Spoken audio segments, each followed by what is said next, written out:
it going, everybody? It's Mike from PC Classic Cars, back with another test drive video. Today we are in a 1967 Chevrolet C10 Stepside pickup.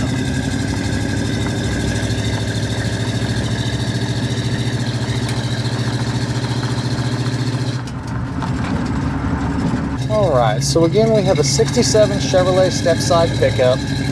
The driveline that's in this truck is a non-original 350 backed by a turbo 350 3-speed automatic transmission.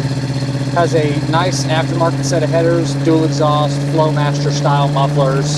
Sounds really good going down the road. It's not too terribly loud. It just has a good exhaust note to it. Other options the truck has, power steering, power brakes, but it is still drums all the way around.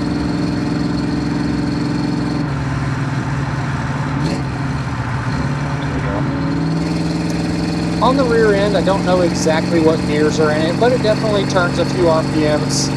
Right now our speedo says 70, but it's about 15 miles an hour off, so we're doing about 55, 60 or so right now, because it says we're doing about 75, so it does have a little bit of gear in the rear end, but you can still cruise at about 60.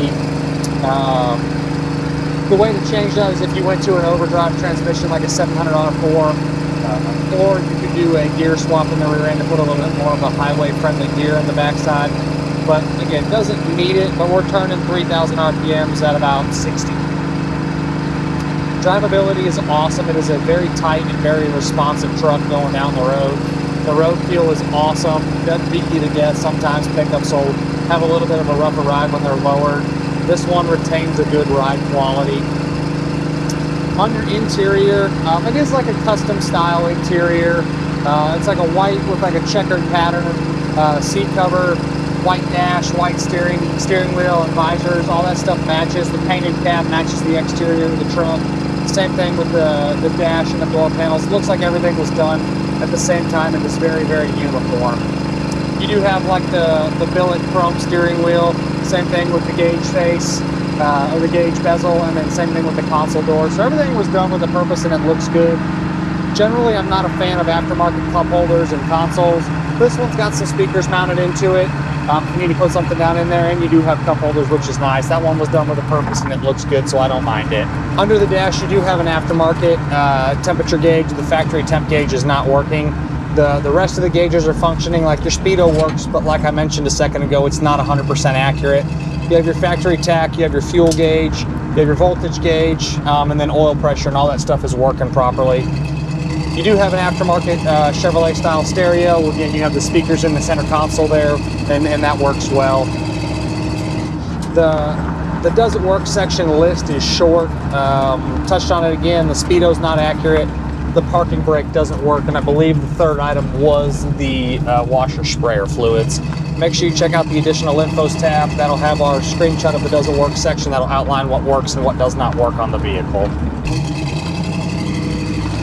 A little harder acceleration here for you.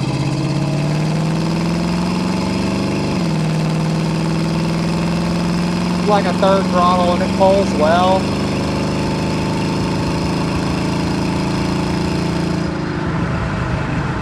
Yeah, pretty impressive little driveline. Nothing crazy high performance, but it does what you want it to do, get you up to speed really quick, and just a fun, easy truck to drive. On the bottom side, the floors, the cab corners, all that stuff looks good. The inner rockers look good. It has had the front floors done as well as the inner rockers, like almost all of these trucks. But the bottom side is clean. It has had a little metal work, but it looks like good work was done, and it's a good solid pickup on the bottom side. Has a nice wood bed kit in the back. No issues, no complaints there. On the exterior, I don't know if it was a factory yellow truck. There's no speed decal in the glove box, so I can't tell you what the original color combo was. Paint quality's nice. The worst thing that I would say is the very front and lower edge of the hood on both sides. There's like some stone chips and like a few small little bubbles that have kind of been touched up on the very lower portion of the hood. And then miscellaneous little imperfections, touch-ups, little flaws here and there, walking around the truck. Nothing that's egregious, nothing that stands out as bad body work, more of just some road flaws from it being driven. The quality of the paint and bodywork is nice. It's not wavy. It looks good down the sides. The hood looks nice, no solvent pop or reaction areas anywhere. Just some smaller imperfections from being used. And I do like the Stepside. I get a lot more fleet sides than I do step sides across the board on any platform, but it's nice to mix in a Stepside. This one is a 6-lug rally. Good tires on it. Wheels are in good shape. Trim rings look good. Bumpers look nice. I do like the front end on a 67. That grille is nice. It's got a good appeal to it. All of your glass is in good shape. Windshield's nice. Both side windows roll up and down like they should. Back glass is a fixed back glass. The vent windows are clean. As you've heard going down the road today, it is a very, very windy day. So you are going to get some wind noise. There's no way to eliminate it completely. But like right now we're cruising and the wind is actually behind us, so we don't have that real crosswind like we had when we were driving a second ago. So the wind noise is limited, and we're obviously not doing 60 miles an hour like we were. But the vent windows are in good shape, but there's no way to really eliminate it 100%. I don't know if I've ever had a truck that's got vent windows that's 100% quiet. There's always at least a little bit. The ride quality with the suspension, it is lowered. Usually you lose some ride quality when you lower them in properly. This one's got a lowering spring on it. Ride quality is good. Tracks down the road nice and straight. Steering is very responsive, as you can see. It is power brakes. I would suggest doing a front disc brake conversion. Not an expensive upgrade for a truck like this, but it'll give you a little bit more peace of mind when you go to stop. It does stop well now. The drums do what they're supposed to do. You just have to prepare in advance just a little bit to get it to stop 100%. And one of the main things I forgot on this truck is it does have aftermarket AC, and the AC blows cold. It's hidden in the engine bay. Usually the compressor's mounted up there on the passenger side of the engine bay. This one is actually down low. I like how they did that. They took the extra time to make it, or to install it down low like that. It is a little bit more labor intensive, and it costs a little bit more money to do that. But I like it. It gives the engine bay a cleaner look, but it does have aftermarket air, and it does blow cold. They did hook it up to your factory controls. So this is a non-AC truck. You just have defrost, air, fan, heat. You just have to mess with the slides, and then it'll get you to your air conditioning controls, and it'll start blowing cold.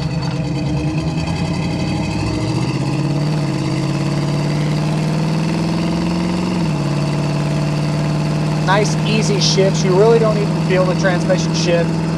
Outside of the disc brake conversion, I would definitely pull the 350 out and put a 700 R4 in there just to have that overdrive gear, make the truck a little bit more highway friendly at 75 miles an hour. That's just personal preference. You can leave it like it is, drive it around town, hop out on a local freeway at 60, 65. But at 80, you are going to be turning, 70, 75, you're going to be turning a lot of RPMs. Overall feel, it's a fantastic truck. Love the Stepside. Yellow is usually not my color, but it actually works really well on this pickup. With the white interior, it's got a nice complement to it. Love the aftermarket AC. It's just a well-sorted truck, and just one of those ones that's clean front to back, and it drives down the road nice.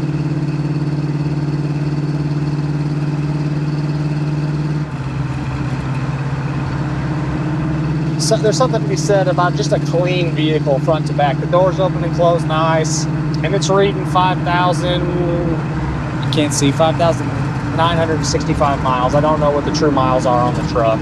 As always, I appreciate y'all stopping in to watch another one of my test drive videos. If there's ever anything else that y'all want to see, have comments, concerns, questions, don't hesitate to leave a comment on my YouTube channel. Make sure you subscribe to get updates for all the content we're putting out daily. Check us out at pcclassiccars.com, and we will see y'all on the next test drive video. Thanks again for watching.